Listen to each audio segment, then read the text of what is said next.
Who else? Yes. All right, she doesn't understand what is real and what is unreal. Look, in my country, lots of men grow up with the belief that women are chattel. I married her. She's my possession. Now this guy walks up to you and says, that's real. Women are things. What would your response be? Not true, right? Depends, she says. You don't agree with him. If he's married to you,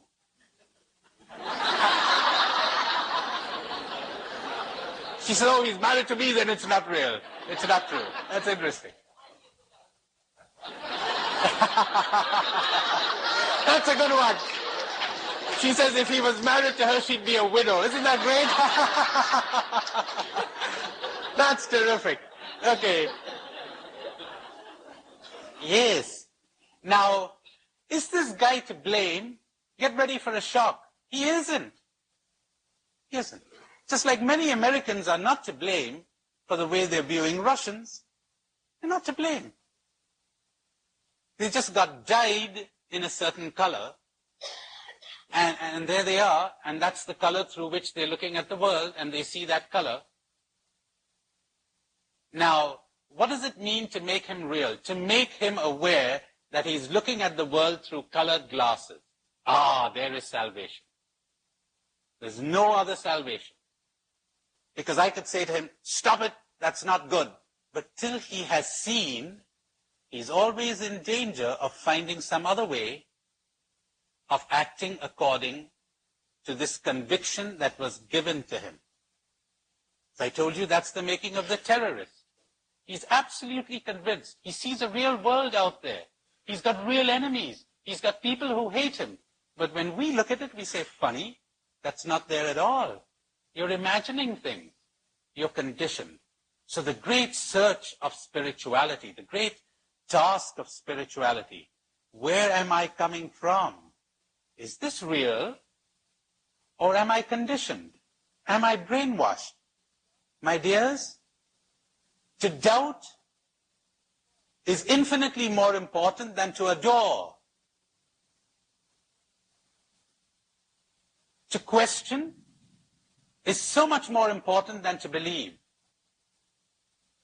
And it's because we don't do this that we have people killing one another. The readiness, the openness to question everything. The readiness to doubt everything.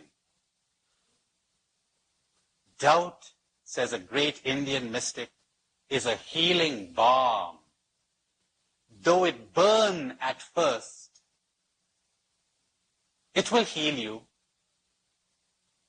It begins to burn because when those convictions that you've introjected, are beginning to wear off, you feel as if you're losing your whole life. My gosh, I've been a communist all my life. I was seeing the world through communist eyes. Has it ever struck you that if you are thinking as a communist, you've ceased to think? If you're thinking as a communist, you've ceased to think. Does that make sense? How about if you're thinking as a Muslim?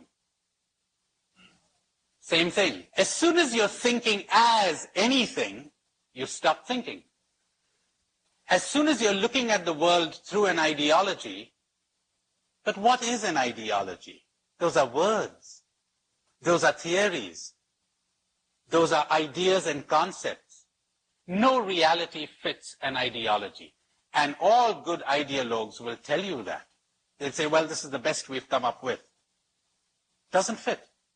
Life is beyond that. That is why people are always searching for a meaning to life. Has it never struck you that life has no meaning? Cannot have meaning. What is meaning? Meaning is a formula. Meaning is something that makes sense to the mind. But every time you've made sense out of reality, you bump into something that destroys it all. And you say, well, God is a mystery. life is a mystery. We don't really understand it. We don't really know.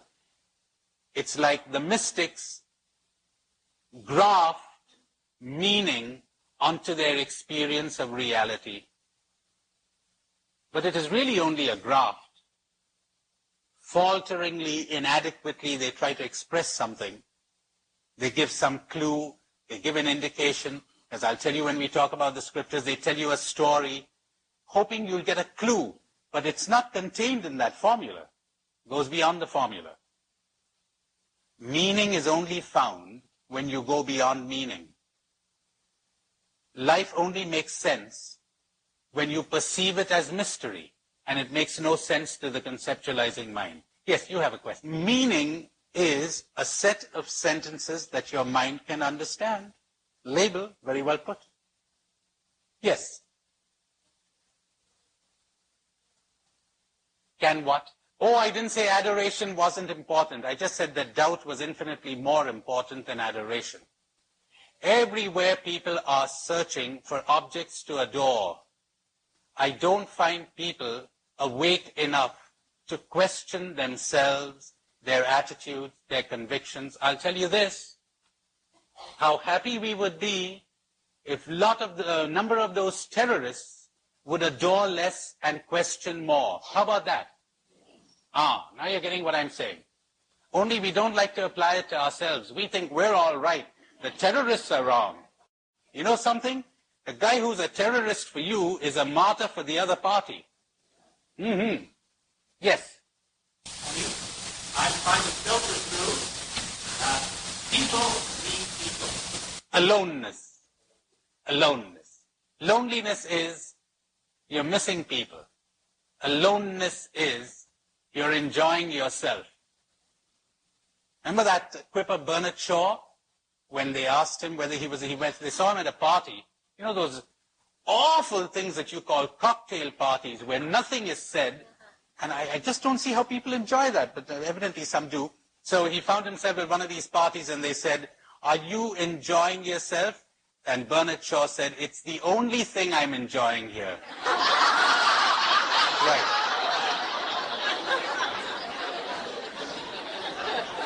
So aloneness is when you enjoy yourself and, hey, listen to this, and others. Because you know something? You never enjoy others really when you are enslaved to them. Needing people means needing them emotionally. Community is not formed by a set of slaves. People enslaved to people. People demanding that other people make them happy. Go on, you're supposed to make me happy because my happiness is in you. Go on, you're not supposed to be moody now because if you're moody, you affect me. Change your mood. I need you. Community is formed by emperors and princesses. You're an emperor. You're not a beggar. You're a princess. You're not a beggar. There's no begging bowl there. You're enjoying yourself and reality. And so you enjoy everybody because there's no clinging, there's no anxiety, there's no fear, there's no hangover, there's no possessiveness. There are no demands.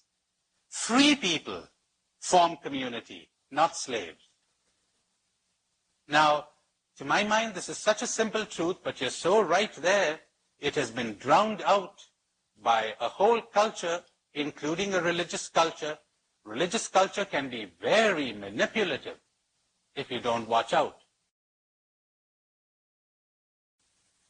There was another hand up here somewhere. Yes. All right. Now let me reword your question for you or your comment, and you check me out. See if it's all right. She says, to my mind, awareness is a kind of the high point, the plateau. Until I get there, I want to experience every moment as it is. Now, first of all, don't make a goal out of awareness. There's nowhere to go. There's nothing to achieve. How do I get to this awareness? Through awareness. Now, when you say you really want to experience every moment, you're really talking awareness. Because you don't want to experience this guy, a friend of mine who's just gone to Ireland. He tells me, he's an American citizen. He said, I'm entitled to an Irish passport, so I'm getting one because I'm scared to travel abroad now on an American passport. You know, I don't want a terrorist walking in and say, let me have a look at that passport of yours. He says, well, I'm Irish. I fought oppressors too, says this guy. Well, you don't want to sit next to this guy on a plane and see an Irishman or an American. You don't want to see labels. You want to taste and experience this person as he is. And you want to do that with everything. Unprejudiced. You don't just want to taste your words. How many people spend their lives not eating food? They're eating the menu. They really are.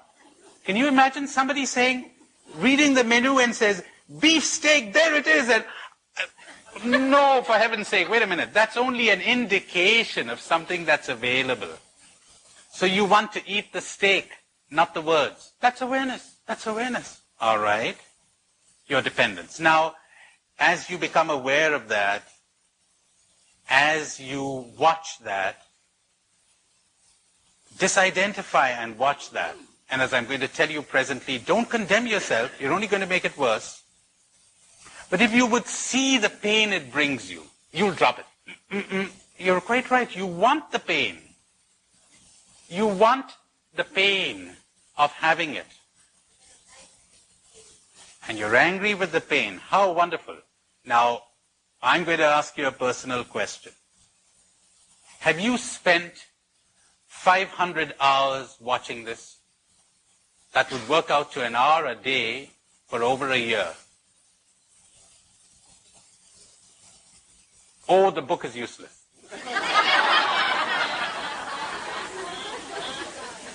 No, I'm talking about watching this. Have you spent hours watching this? Two. You will see miracles happening. Famous American therapist who said that. Get out, lose your mind and come to your senses. Yes, lose your mind and come to your senses. But now take that with a pinch of salt, huh? Because you need an intelligent mind to understand. It's not as if mere sense awareness is going to heal you of everything. If you're still keeping your programming, you're still keeping your conditioning, if you still think your wife is a thing and not a person, if you still think that you're looking at reality objectively when you're looking at it distortedly, well, just coming to your senses may not be all that much of a help. Certainly a help, but one needs intelligence to understand too. Awareness isn't a tool. Awareness is a method. Awareness is the goal. Awareness is life. One cannot misuse awareness. One is aware. One cannot. How does one misuse? Non-misuse. Be aware. Be aware. No one will tell you that the unaware life is preferable to the aware life. Be open to feedback. Be open to questioning. To be open, to be sensitive, to be aware. One cannot misuse that.